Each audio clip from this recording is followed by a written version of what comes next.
नए वर्ष में मेरा संकल्प यही है, जो सामाजिक समरसता बढ़े, ताकि पुलिस पर हमारी निर्भरता कम हो। समाज में जो बेईमानी, भ्रष्टाचार फैला हुआ है, उसको भी दूर करने के लिए हम लोग पहल करते रहें, ताकि हमारा एक समाज एकजुट, स्वस्थ समाज बने। ये कहना गलत है, जो चिकित्सा पेशा जो है सो एकदम सेवा भावना है, और ये भी कहना उतना ही गलत है ये पैसा कमाने का साधन है। सेवा भावना से काम करना चाहिए, लेकिन हम लोग भी आदमी हैं, हमारा भी परिवार है, हमारा भी खर्चा है।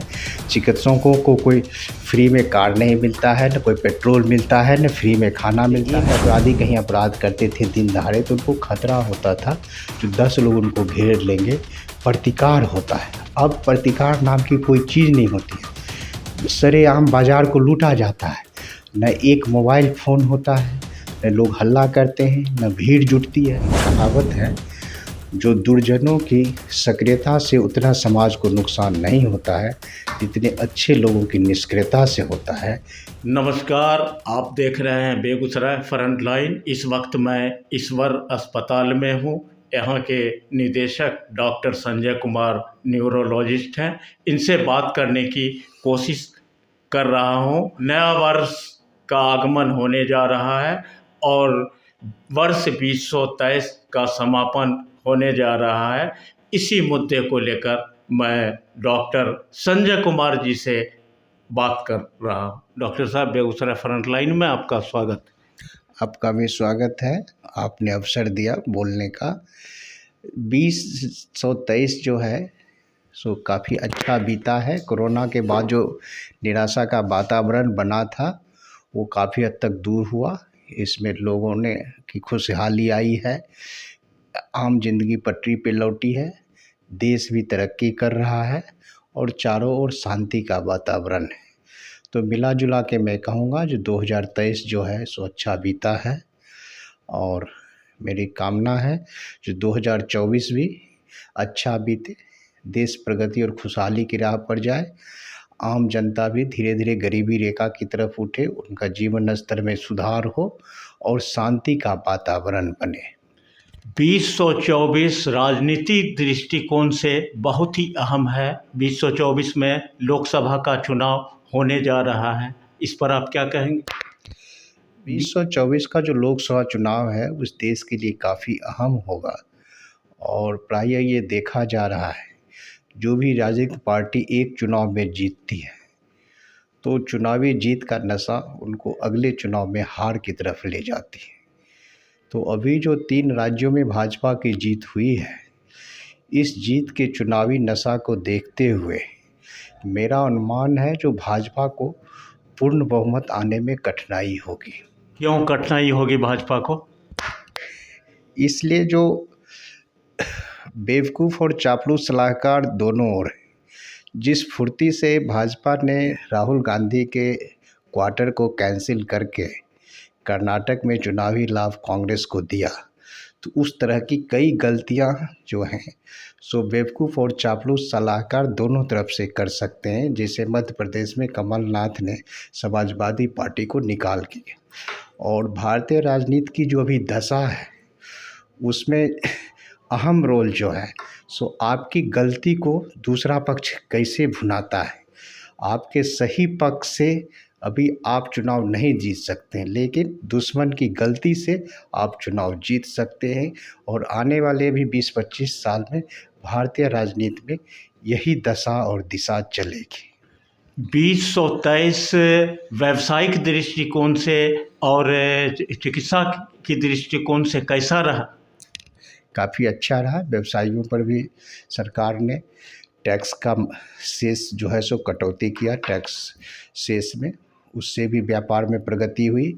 चिकित्सा क्षेत्र में भी काफ़ी सारे संयंत्रों की स्थापना हुई, काफ़ी सारे अस्पताल खुले हैं, उसमें सस्ते इक्विपमेंट्स लगे हैं।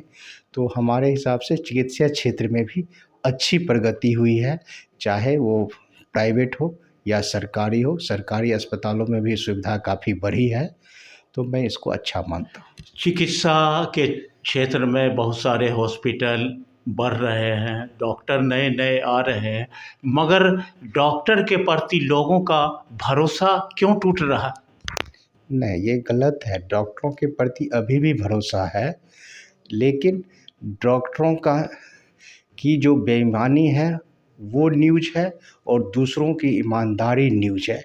यही समाज में डॉक्टरों को सबसे अलग करता है, क्योंकि अभी भी एक आम चिकित्सक को ईमानदार और कर्तव्यनिष्ठ माना जाता है।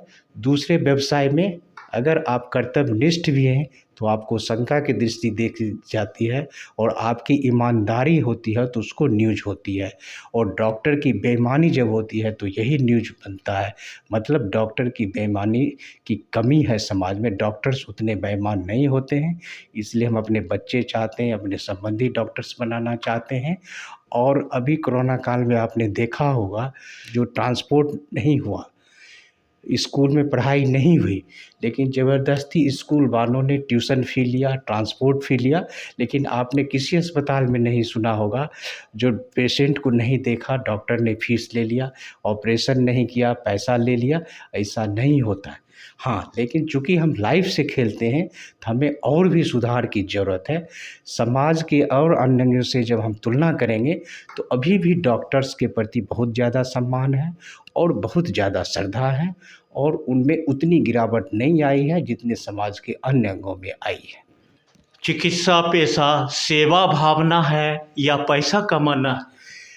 ये कहना गलत है। जो चिकित्सा पेशा जो है सो एकदम सेवा भावना है, और ये भी कहना उतना ही गलत है ये पैसा कमाने का साधन है। चूँकि हम लाइफ से खेलते हैं तो हमें समाज के जितने भी वर्ग में जो गिरावट है उससे बहुत कम गिरावट हमें रहना चाहिए और सेवा भावना से काम करना चाहिए। लेकिन हम लोग भी आदमी हैं, हमारा भी परिवार है, हमारा भी खर्चा है। चिकित्सकों को कोई फ्री में कार नहीं मिलता है, न कोई पेट्रोल मिलता है, न फ्री में खाना मिलता है। उनको भी एक आम आदमी की तरह खाना कमाना, उनके ज़िंदगी को, बच्चों की पढ़ाई चलानी पड़ती है, तो उसके लिए भी एक पैसे की ज़रूरत होती है। लेकिन अगर देखा जाए समाज के अन्य अंगों में तो जितनी बेईमानी भरी पड़ी है उससे बहुत कम बेईमानी चिकित्सक समाज में है, इसमें कोई दो राय नहीं। डॉक्टर का नाम आता है तो doctor P Gupta, doctor M N Rai और डॉक्टर सत्यदेव बाबू जी का नाम लेते हैं। आज ऐसे चिकित्सक क्यों नहीं पैदा हो रहे हैं, काम अच्छा कर रहे हैं? नहीं, आज भी अच्छे चिकित्सक हो रहे हैं, और आने वाले अगले 10 साल में आप फिर उनका भी नाम लेंगे। और जो डॉक्टर पी गुप्ता हैं या डॉक्टर सत्यदेव बाबू हैं, ज़रूर है वो लोग चिकित्सा की विभूति थी। उनमें जितनी त्याग की भावना है, समर्पण की भावना है, उतनी अभी के चिकित्सकों में नहीं है। ये तो मैं कह ही रहा हूँ, समाज के सारे अंगों में गिरावट आई। आज अगर एक कहते हैं हम अफसर ईमानदार है, मतलब ज़्यादातर अफसर जो हैं सो भ्रष्ट हैं। अगर ईमानदार हैं तो उनकी ईमानदारी न्यूज़ होती है। हम कहते हैं नेता ईमानदार है तो आश्चर्यजनक बात माना जाता है। मतलब सारे नेता भ्रष्ट हैं, बहुत कम नेता हैं जो ईमानदार हैं। तो इसलिए अभी भी चिकित्सक जो हैं अन्य अंगों से काफ़ी बेहतर है, लेकिन इनको और बेहतर होने की ज़रूरत है। बेगूसराय को हब कहा जाता है चिकित्सा के क्षेत्र में। बहुत से हमारे पड़ोसी ज़िले के लोग इलाज में आते हैं, तो यहाँ एम्स की स्थापना क्यों नहीं हो रही? एम्स की स्थापना के लिए बहुत सारे राजनीतिक कारण हैं। जहाँ पर भी राजनीतिक प्रभाव ज़्यादा है, जहाँ पे राजनीतिक प्रभावशाली लोग ज़्यादा हैं, वहाँ पे होती है। और इस मायने में बेगूसराय का दुर्भाग्य है जो 2 शक्तिशाली सांसद और कई विधायक के रहते हुए भी आपसी खींचातान से विकास यहाँ प्रभावित हो रहा है। 5 साल में गिरिराज जी का होने जा रहा है, क्या विकास क्या लग रहा है आपको? उन्होंने प्रयास किया, अपेक्षाएं बहुत है, उतना काम करना तो संभव नहीं है, लेकिन अपने भर उन्होंने प्रयास किया, लोगों से जोड़ने का काम किया, लेकिन जो आशा थी उस आशा के अनुरूप काम नहीं हो पाया। भाजपा नीति सरकार से आप कितना खुश हैं? मेरे विचार से जो भी पार्टी सरकार में आती है केवल चेहरा बदलता है, उनकी रीति नीति सब एक होती है। जब वो विपक्ष में रहते हैं तो जिस कार्य के लिए पानी पी पी के कोसते हैं सत्ताधारी दल को, जब वो सत्ता में आती है तो उसी तरह से व्यवहार करती है। इसलिए जनता को जागरूक होना पड़ेगा। जनता को कर्तव्यनिष्ठ होना पड़ेगा ताकि उन पर नियंत्रण रख सके जो वो विकास के काम करें। जिले में बढ़ते अपराध को आप किस रूप में देख रहे हैं, इस पर आप क्या कहेंगे? नहीं, अपराध तो बढ़ रहा है, इस पर नियंत्रण जरूरी है। पुलिस भी कार्रवाई कर रही है, लेकिन हमको इसके मूल में जाना पड़ेगा। जिस तरह से पुलिसकर्मियों का चुनाव होता है, जिस तरह से ट्रांसफ़र पोस्टिंग की इंडस्ट्री है, जिस तरह से लिटरेसी है और जनसंख्या है, उस हिसाब से पुलिस का काम हम संतोषजनक मानेंगे। लेकिन चूँकि रिजल्ट इसलिए नहीं आ रहा है, जो सामाजिक ताना-बाना है वो बिखर रहा है। तो अगर सोशल कोहेजन बिखरेगा ज़्यादा तो पुलिसिंग उस अनुपात में नहीं बढ़ेगी तो रिजल्ट नहीं मिलेगा। पहले एक अपराधी कहीं अपराध करते थे दिन दहाड़े तो उनको खतरा होता था, जो 10 लोग उनको घेर लेंगे, प्रतिकार होता है। अब प्रतिकार नाम की कोई चीज़ नहीं होती है, सरेआम बाज़ार को लूटा जाता है। न एक मोबाइल फ़ोन होता है, न लोग हल्ला करते हैं, न भीड़ जुटती है। पहले गांव में भी अगर कोई अन्याय होता था तो मुखिया जो है उसको कंट्रोल करते थे। अब हर चीज़ आप पुलिस पर निर्भर हैं तो उतनी पुलिसिंग है नहीं। इसलिए सोशल कोहेजन को बढ़ाना पड़ेगा, तभी अपराध नियंत्रण होगा। और जो आर्थिक कारण है अपराध का, उस पर भी चोट करना होगा। और जो हमारे जेल हैं उसमें भी अपराधियों को सुधार करना होगा। जो जेल के समय रहते हैं उनको कोई ऐसा कार्यकुशल बनाना पड़ेगा ताकि जब वो जेल के बाहर आए तो एक सम्मानजनक ज़िंदगी अपने कला कौशल के बल पर जी सकें। अभी देखा जा रहा है जो दिन दहाड़े डाका हो रहा है। दिन दहाड़े जो डाका हो रहा है ज़्यादातर 2 जगह हो रहा है। ज्वेलरी शॉप सॉफ्ट टारगेट है, चूँकि सरकार के आयकर की गलत नीतियों के चलते जो अपना स्टॉक वो दिखाते हैं और जो एक्चुअल स्टॉक रहता है उसमें अंतर रहता है। इसलिए ज्वेलरी शॉप जो है अपराधियों का सॉफ्ट टारगेट होता है। जितना लूट होता है वो बता नहीं पाते हैं। पुलिस इसी दबाव का बहाना बनाती है और उसमें अनुसंधान में शिथिलता बरतती है और ले दे करके लीपापोती हो जाता है और अपराधी भी अपना हिस्सा देकर निश्चिंत हो जाते हैं। डॉक्टर पर रंगदारी मांगने की घटना को आप किस रूप में देखते हैं, इस पर आप क्या कहना चाहेंगे? नहीं, ये तो गलत है। पुलिस अनुसंधान कर रही है और डॉक्टर्स को तो आपको सही वातावरण देना पड़ेगा। अगर डॉक्टर सशंकित रहेंगे, आप अगर अच्छे डॉक्टर को खो देंगे तो जिला भुगतता है, देश भुगतता है, समाज भुगतता है। इसलिए अच्छे डॉक्टर्स को हर समय प्रश्रय देना चाहिए, उनकी सुरक्षा करनी चाहिए, उनको शांतिपूर्ण माहौल देना चाहिए। ये पूरे समाज के हित में है और पुलिस को और समाज को दोनों को इस पे पहल करना चाहिए। केवल पुलिस के भरोसे नहीं होगा। अगर किसी डॉक्टर्स पर रंगदारी मांगी जाती है तो समाज को भी आगे आके खड़ा होना पड़ेगा, जो नहीं, ये डॉक्टर साहब समाज के लिए काम कर रहे हैं, हमारे बच्चों के स्वास्थ्य के लिए काम कर रहे हैं। ऐसे डॉक्टर्स जल्दी हमको नहीं मिलेंगे और हम इनकी रक्षा भी करेंगे। समाज के अंदर बुद्धिजीवी लोग मौन हैं, इसका भी असर पड़ रहा है?